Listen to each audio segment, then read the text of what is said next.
Bismillahirrahmanirrahim. Assalamualaikum warahmatullahi wabarakatuh. Yang saya hormati Prof. Waalaikumsalam. Wana Ma'ruf, Pak Bustanul Arifin, Saudara Afif, dan Mas Rahmat dari Sekretariat. Malam ini kita menyelenggarakan sidang tesis dari Saudara Afif Al-Akbar berjudul Analisis Risiko dan Business Process Improvement pada proses produksi pembuatan komponen HDD. Afif, Anda diberi waktu sekitar 15 menit ya untuk menyampaikan hasil riset tesismu, kemudian nanti dilanjutkan dengan tanya jawab. Oke, silakan mulai. Baik, Pak.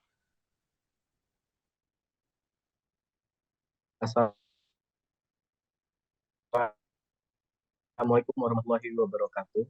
Dr. PSC, MM, Rita, CN, IPU, dan Bapak Dr. Insinyur Bustanul Arifin Nur, MSc, selaku penguji tesis saya pada kesempatan kali ini. Yang terhormat Bapak Dr. Insinyur Tatang Ahmad Taufik, MSc, IPU, selaku pembimbing saya dalam penyusunan tesis ini. Pada kesempatan kali ini, saya akan mempresentasikan tesis saya yang berjudul Analisis Risiko pada Proses Produksi Pembuatan Komponen HDD. Sebelum memulai presentasi ini, saya mohon izin untuk memperkenalkan diri. Nama saya Afif Al-Akbar, lahir di Batam 27 Maret 1999, dan sampai saat ini saya masih berdomisili di Batam. Sebelumnya saya menempuh pendidikan S1 Teknik Industri di Universitas Islam Indonesia, dan saat ini saya sedang bekerja di PT Amtek Engineering Batam sebagai Quality Engineer. Agenda presentasi pada kesempatan kali ini akan diisi dengan pendahuluan, sampai kesimpulan dan saran penelitian.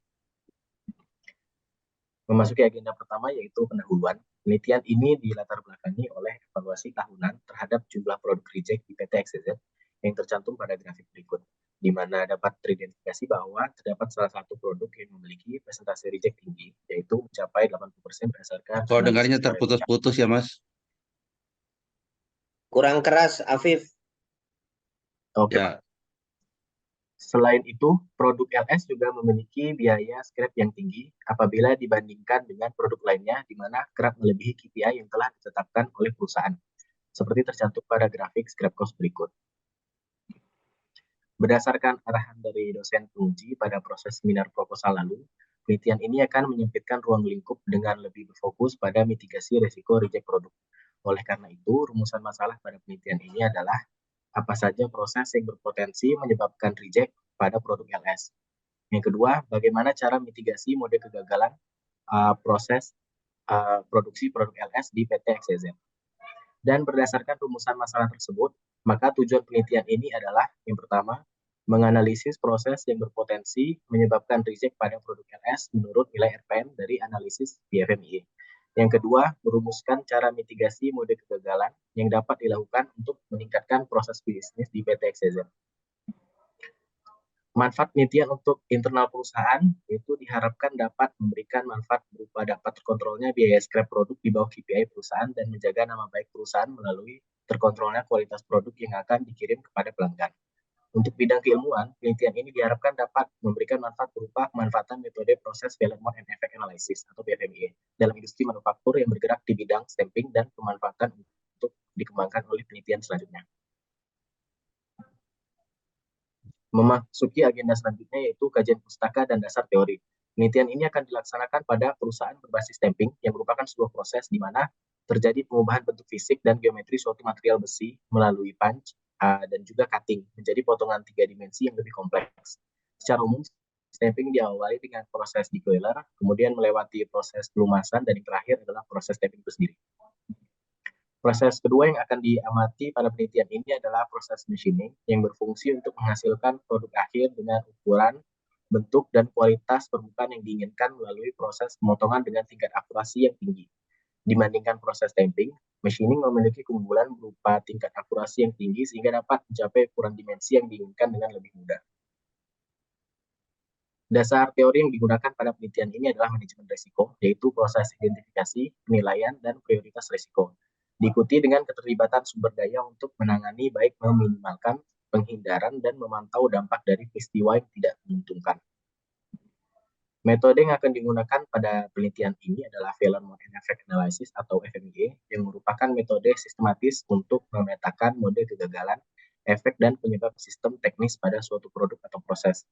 Proses FMEA diawali dengan menganalisis struktur ruang lingkup FMEA, kemudian dibangun tim lintas fungsi, kemudian dilakukan analisis kemungkinan mode kegagalan, kemudian mengidentifikasi severity, occurrence, dan detection-nya, yang kemudian dilakukan penghitungan nilai RPN, dan terakhir rekomendasi tindakan pencegahannya. Penelitian ini berfokus pada proses sehingga FMEA digunakan adalah proses Failure Mode and Effect Analysis atau disingkat PFMEA. FMEA dan PFMEA pada dasarnya memiliki konsep yang sama, yaitu untuk mengetahui potensi kegagalan dan menentukan nilai RPN. Namun secara spesifik, perbedaan antara keduanya terletak pada skop yang dianalisis, di mana FMEA lebih berfokus kepada analisis produk, sedangkan PFMEA lebih berfokus kepada proses. Lalu metode selanjutnya yang akan digunakan pada penelitian ini adalah Logic Tree Analysis, yang merupakan sebuah proses untuk mengetahui kategori konsekuensi yang ditimbulkan dari setiap mode kegagalan, yaitu safety, outage, minor case issue, dan juga hidden failure. Kajian terhadap penelitian terdahulu sebanyak 11 artikel dari beberapa jurnal yang dirangkum pada tabel berikut dapat disimpulkan bahwa dengan menganalisis potensi kegagalan, maka dapat meningkatkan keandalan produk, pengurangan kerusakan mesin, hingga pengendalian risiko kesehatan dan keselamatan kerja.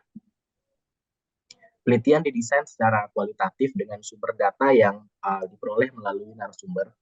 Kemudian untuk melakukan uji kredibilitas data, maka penelitian ini menggunakan metode triangulasi data berupa triangulasi teknik, yaitu diskusi secara detail dengan narasumber, pemberian kuesioner, dan analisis historical data. Penelitian ini dilakukan di perusahaan berbasis tapping, yaitu PT Kinet, dan perusahaan berbasis machining di PT HBC, dengan narasumber yang memiliki karakteristik pengalaman kerja lebih dari 20 tahun dan telah bekerja di perusahaan yang akan diteliti selama lebih dari 8 tahun.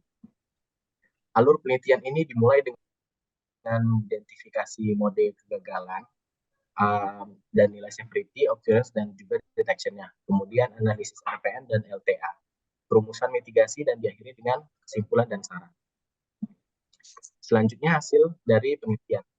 Diawali dengan penjelasan proses produksi produk LS, yaitu stamping, proses first machining, piercing, second machining, heating, polishing, dan plating. Setiap proses memiliki fungsi dan mode kegagalannya masing-masing, di mana proses stamping dan machining memiliki mode kegagalan terbanyak, yaitu sebanyak 7 mode kegagalan. Berikut merupakan hasil proses PFMEA, di mana nilai severity, occurrence, dan detection dari masing-masing mode kegagalan telah teridentifikasi.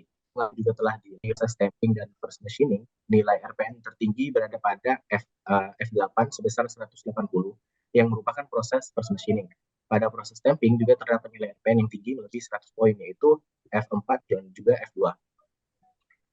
Kemudian terdapat 3 mode kegagalan pada proses piercing dengan F17 sebagai mode kegagalan dengan RPN tertinggi, yaitu 72 poin. Pada proses second machining dan plating, terdapat 4 mode kegagalan dengan F20 sebagai RPN tertinggi, yaitu 120 poin pada proses second machining, dan F27 sebesar 160 poin pada proses plating. Kemudian terdapat 2 mode kegagalan di proses heating dan polishing dengan F24 dari proses polishing sebagai nilai RPN tertinggi, yaitu 90 poin. Lalu nilai RPN tersebut kemudian dianalisis dengan Pareto chart dengan hasil 17 mode kegagalan yang menjadi prioritas dalam penelitian, yaitu dari proses stamping, proses machining, proses polishing, dan juga proses dari plating. Setelah mengetahui prioritas mode kegagalan, kemudian berikut merupakan hasil dari analisis LTA-nya untuk mengetahui kategori resiko masing-masing mode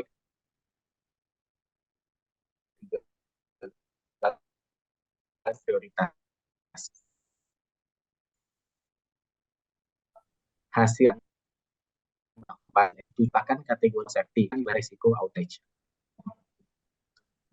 Lalu tahap selanjutnya yaitu rumusan mitigasi yang dilakukan dengan 2 rumusan, yaitu corrective action, di mana perbaikan dilakukan setelah mode kegagalan terjadi, seperti pergantian spare part secara langsung. Preventive action yang merupakan upaya menghilangkan potensi mode kegagalan dengan melakukan aksi pencegahan yang cenderung berupa aktivitas jangka panjang, seperti dilakukannya studi reliabilitas tooling. Rumusan pertama dilakukan pada mode kegagalan dengan kategori safety, di mana terdapat masing-masing 3 rumusan mitigasi korektif dan juga preventive action-nya.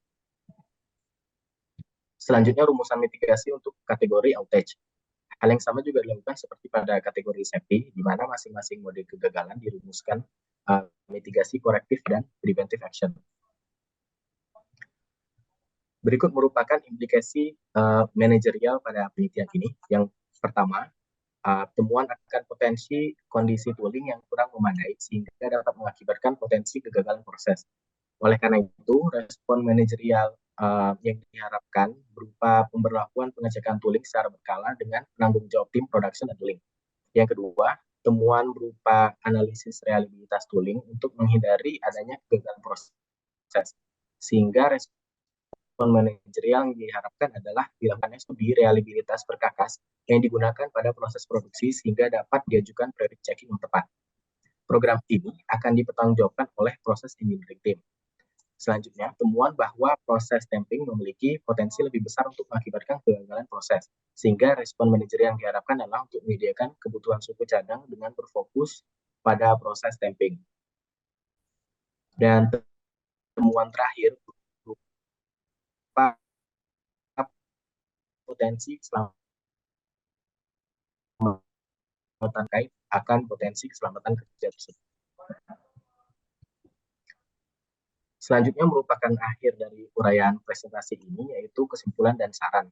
Kesimpulan dari penelitian ini adalah proses produksi yang berpotensi menimbulkan kegagalan dan mengakibatkan terjadinya produk reject pada rangkaian proses produksi produk LS ini, yaitu proses stamping, machining, heating, polishing, dan plating. Di mana proses stamping memiliki 2 mode kegagalan yang termasuk dalam kategori safety, sehingga termasuk pada prioritas mitigasi. Kemudian rumusan mitigasi untuk mencegah terjadinya mode kegagalan terbagi menjadi corrective dan preventive action, di mana corrective action sebagai tindakan langsung untuk menghilangkan penyebab kegagalan, seperti dilakukan pergantian alat dan penambahan pengecekan secara berkala. Selain itu, preventive action dilakukan untuk melakukan pencegahan jangka panjang dan akan terjadi mode kegagalan, seperti dilakukannya studi reliabilitas perkakas tooling.